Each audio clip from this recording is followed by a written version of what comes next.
Hello, dear friends. Welcome back to another episode of my Victorian Sims Challenge. We have my little assistant here again today, so let us hope that she lasts for at least our usual 10 minutes. So while I was playing the Oliver household, which is Septimus and Alice's household, Louisa actually came by. Now, I only took screenshots. I wasn't recording because I had no intention of this actually being in the main episode.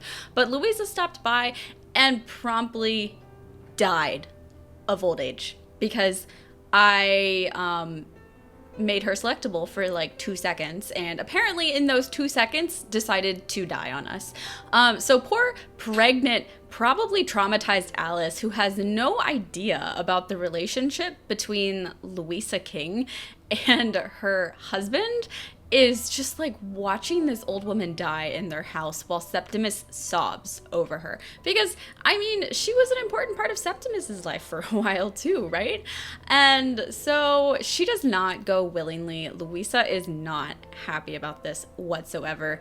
And Septimus really needs a lot of consolation. You can see everything that happened in a little bit more detail in the post in my Tumblr, which I will link down below. So we are back with the main king household, and it is starting off bright and early with a sunrise. Now, today is a pretty big day, especially for Rosabelle, because today is the day that Rosabelle is no longer in mourning officially. So we lose her kind of like her bonnet and her veil, and we're going to change her into a slightly less formal outfit as well, although still black just because she is a widow. And I do feel as though her husband Ernest's death would still really be with her long term, you know? So she preens in front of the mirror. She's also really nervous because today is the day that they are having a lawyer come by to talk about her late husband's will.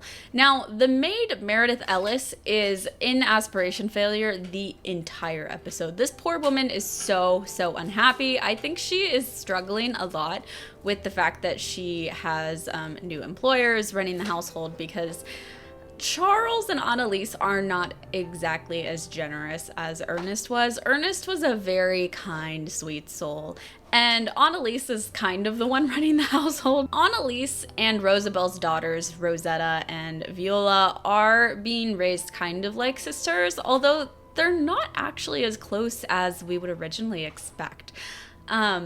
Rosabelle is, of course, very nervous about, you know, what's going to become of them, because she knows that once this meeting with the lawyer happens, she's probably going to have to move out. So Nathaniel Lawson, who is, of course, distantly related to them and an heir of Philippa's, comes over. He is our town lawyer. We really only have one at the moment, although we do have some people kind of working their way up the law career track.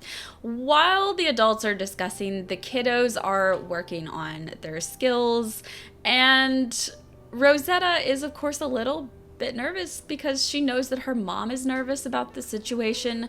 John is working towards being admitted at Cambridge, so he's unbothered by the entire situation. So Nathaniel sits down with Rosabelle, Charles, and Annalise and expresses that Rosabelle is to get about 35,000 simoleons, and that will be the money that she can use to buy a new house for her and her daughter.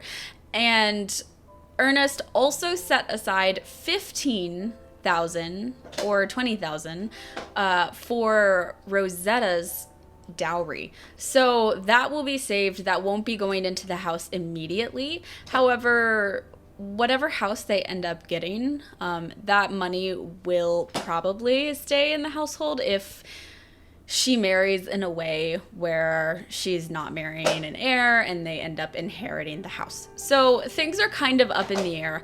But, you know, Rosabelle is going from living in a like almost $200,000 household to a $35,000 household. And that's a big difference. Rosetta kind of overhears. She's a little bit eavesdropping because she just wants to know what's going on, and this really affects her fate too.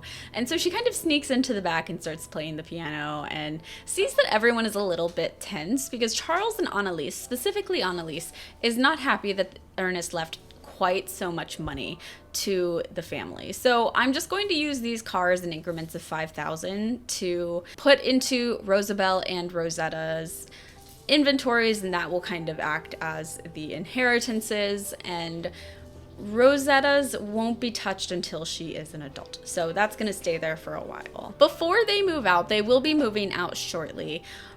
Rosabelle has been thinking a little bit about religion more so than she originally had. And, you know, Ernest's death really kind of spoke to her in a way that she wasn't expecting. And so she ends up going to the Catholic Church, St. Catherine's Cathedral, and just kind of wants to, you know, sit in the silence and be grateful for the fact that she's not going to be left completely destitute. Meanwhile, her daughter Rosetta runs into some of the Elmstone kids, and she is kind of, you know, running around with the other kids because there is a lot of property on this church lot. So they have a lot of fun. It's really cute. And I think it's August Elmstone is just adorable. Ugh, I love the Elmstones. So she actually ends up running into her mother. This is Della, and Della is very, very astutely Catholic. She is very religious. She's leaned into religion in a way that a lot of the residents of New Whitby haven't leaned into it quite to a personal degree. And so she's kind of helping her daughter navigate these new waters of widowhood because Della's been by herself for a long time. She raised her twin children, Rosabelle and Hiram, by herself in a completely new town with no connections. And so she understands the stresses that her daughter is now going to have financially. She needs to, you know, not only get a good cottage for them, but also save enough money to pay the bills and taxes. We have one last big meal in the household, and we have a couple other things to do before we move them out. So we actually have Viola's birthday, which I'm really interested in because I think she looks a lot like her mom, and I think Annalise is so gorgeous. So I'm really excited to see her age up and see what kind of personality traits she gets, because as my Sims age into teenagers, I do give them 3 personality traits that have been, you know, added from The Sims 3 into the game. So here she is, and based on her personality traits, I think she's a proper popularity Sim. She's very outgoing, she's very active, she's pretty playful, but she is mean. Girl has no nice points, and oh my god, the personality traits just get worse because she's a social butterfly, unlucky, and evil. Why did the game do this to me? Why? I now have to deal with an evil Sim. I swear everyone in this generation has the worst traits. I have no idea how that happened, but she's gorgeous. She actually looks a lot like Daisy, which I wasn't expecting because they're so, you know, distantly related. I mean, Daisy's her aunt, not that, I think.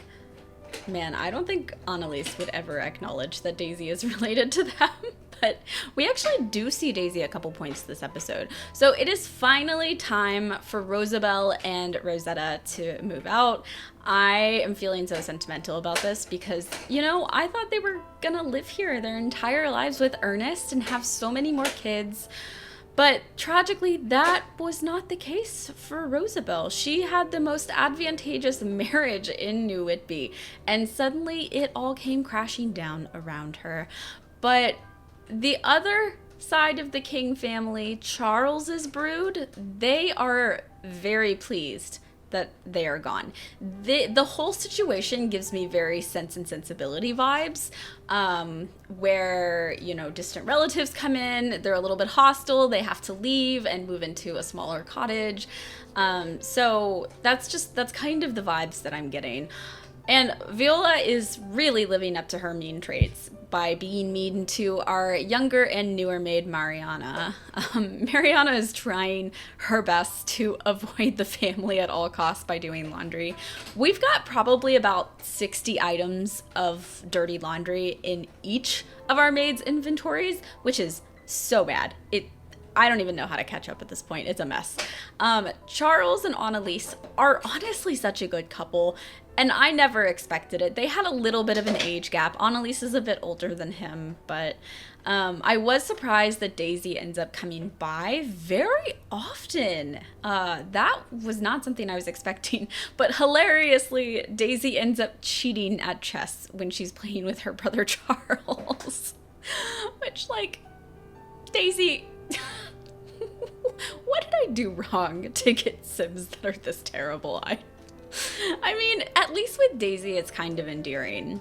So John is really good friends with Wenling Bao, and Wenling actually spends quite a lot of time over here. They are entirely platonic. They're just good friends, and they've been friends since childhood. She's actually really John's only friend, because John takes his studies very seriously. He's a very cerebral sim. His biggest goals in life are to go to Cambridge and to travel. And Wenling, although not particularly educated to the same degree that he is, because she's a little bit lower in social class than him. She is affiliated with the Jung family, after all. You know, she likes to share a lot of stories about having lived in China with John, and John really loves to hear these stories. He hopes he can go one day. And so Wenling tells him that there's something she wants to talk about, but she doesn't want to talk about it here in front of his family. And so John and Wenling actually kind of sneak out together around 1 a.m. that night, which it's so funny because I feel like all my intellectual Sims are the ones sneaking out instead of like the more traditionally rebellious ones. Although the Jungs snuck out all the time. Like, this is pretty normal. And so Wenling actually does share with John that she is gay and she's not really like opened up to her family about it. She doesn't know how they're going to react. And late in that evening, he gets into the bath and he just kind of like thinks about it. Like, he had never really thought about any kind of situation where he could be involved in a same-sex partnership. And the thought kind of really intrigues him. He's interested in maybe exploring that a little bit. Viola is not the best when it comes to grades. She actually struggles quite a lot, so we're really struggling to get her grades up. Meanwhile, Charles and Annalise do spend quite a lot of time canoodling. They are pretty close to their elderhood at this point. I think Annalise only has 3 or 4 days left, so she can't be very fertile. But that does not stop them from trying. So Charles and Annalise end up slow dancing in the bathroom where Ernest died. And I just have to imagine that this was very intentional on their part.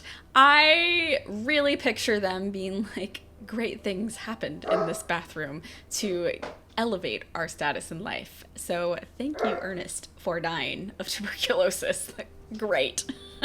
Poor Viola is just spending all of her time on her studies. It takes her a lot longer than John to actually get some work done. Whereas John has a little bit more free time to kind of engage in friends because he's just a little quicker on the mark with stuff. So Wenling comes over again. She spends a lot of days here, actually. And she sees that there's a lot of trash in the yard that Mariana is working on picking up. And instead, Wenling's like, you know what? No, like, you're busy enough. I got it. Don't worry about it. Let me take care of this. And Mariana is shocked because no one in this household has ever offered to help with any kind of cleaning, especially since Charles and Annalise moved in. And she's a little bit shocked and a little bit struck because Wenling ends up kind of flirting with her, and that was not something that Mariana was exactly expecting. But so you can see that the reasons for Wenling hanging out here so much are a little multifactorial. She's great friends with John, and she's got a little bit of a crush on their maid, which wouldn't even be that bad of a match for Mariana because she's a Jung. Like, that would not be bad at all. And I think they're both almost kind of to their adulthood. Now, I didn't intend for Mariana to even be at the table here. She shouldn't be at the table, but she's at the table anyway. And so Annalise ends up having a different teenage girl over pretty much every day. Today is Cora Grunstrom, because she is scoping out the marriage market for her son, John. She wants to make the most advantageous match that not only secures her Harvey side position in the elevated king family, but also continues to raise their social status. So the next day is Eliza Harvey. Now, I believe that Eliza is actually Annalise's niece, if I remember correctly, because she is the daughter of Sophronia Price and Albert Harvey. I love Albert. Him as an elder makes me sad because I thought him as an adult was such an angsty, attractive little sim.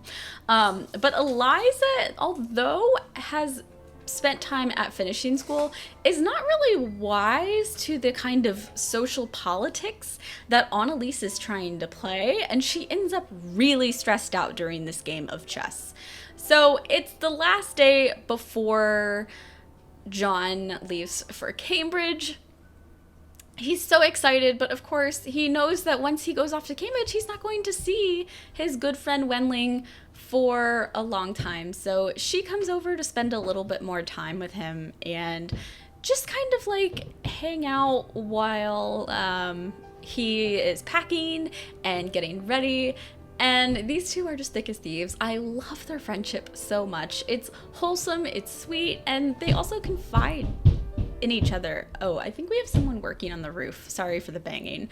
Mariana is an aspiration failure and really struggling quite a lot, and ends up like destroying some paintings around the house. So it's time to send John off. His tuition is about 10,000 simoleons, and so we put this little horse in his inventory that costs exactly 10,000, and he ends up, I think, with 3 scholarships, and so off he goes to move into Cambridge in his pajamas, because of course, John isn't the most socially with it. So this is actually our second house that we are building in Cambridge, and it's called Wivner Manor, and here he is as an adult. The cottage is very small, so it's going to take a little bit of scholarship money and Dean's List money to actually get it up and running a little bit more. Here he is. I think he looks dashing. I think he's really aged into his face and his almost cholera chic eye bags. Meanwhile, Rosabelle and Rosetta end up with this adorable cottage. It wound up a little bigger than I had originally anticipated, so it's barely a cottage, it's kind of a manor.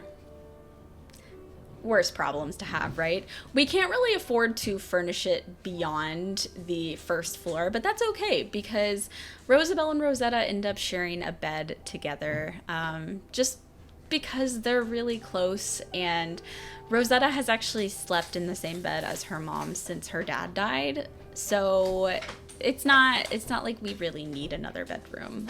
But the good thing is that there is a lot of room to grow here, both in landscaping and in the house, because we have an entirely empty second floor. And so Rosetta is pleased. She grew up in far humbler circumstances than this, and so it's really not a big deal for her to have to live in this much smaller cottage. She understands it's probably a bit more of an adjustment period for her daughter, but that's okay. So she ends up actually meeting a new neighbor. This is Justine, and originally Fenner, but now Jung.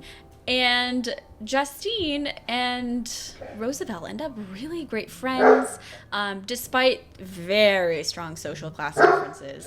She doesn't exactly, consider social class differences quite as much as a lot of the other upper class Sims. We also have Wentworth, Wentworth Avery come over, and I was hoping these two would actually get along, but Wentworth rejects all of her attempts to play and engage with him.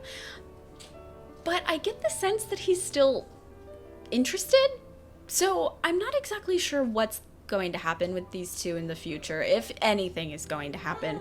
But I think that's maybe something we'll want to keep an eye on, you know? These two live a pretty comfortable life together, and before we know it, it's also time for Rosetta to age up into a teenager. So here she is. I think she's adorable. I love Rosetta. Her eyes are so big. I think she has her mom's eyes. She ends up with the popularity trait or aspiration because she's pretty outgoing and active, but not super nice. I think she's just a little misunderstood. I don't know. But I was a little tired of this hairstyle, so I give her this, and I think it's really cute. I try to stick with the same kind of like dirty blonde color because I think it's so pretty on her, and it's kind of reminiscent a little bit of her father's blonde hair. So that is where we are going to end off in today's episode. So I will see you next time with the Jungs and in my Decades Challenge. Bye!